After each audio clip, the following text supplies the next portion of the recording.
And yet today you had a 13-story residential apartment building in Gaza targeted by the Israeli Air Force destroyed. How is that not anything other than a war crime, a deliberate attack on a civilian target? You know, I think it's actually very disfortunate that people are trying to equate the IDF response to Hamas as a terrorist organization.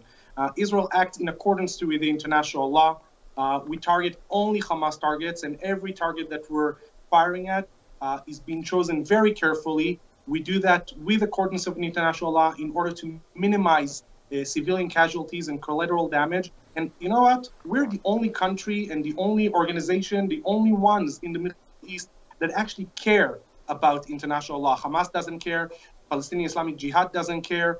And every loss of life is unfortunate. I agree 100%. You flattened. I mean, we don't have time to get into an argument about international law. Suffice to say that most human rights groups criticize Israel for violating human rights law, and they criticize Hamas. But you leveled an apartment building. I think you gave them a 1-hour warning to get out of the building. You think that's in line with humanitarian law to bomb a civilian apartment building in Gaza?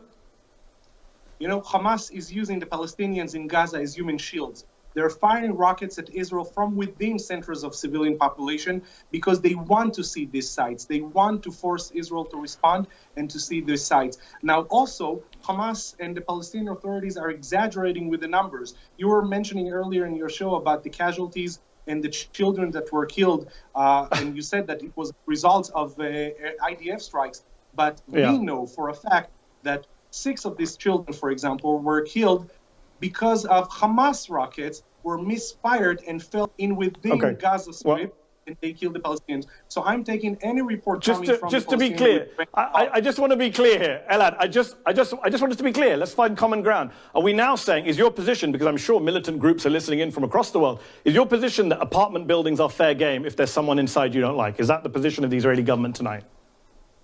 You know, you say that you don't want to go into international law, but the question that you're asking is exactly a question of international law. It's a question of what is a legitimate target. It's a simple question. Are apartment buildings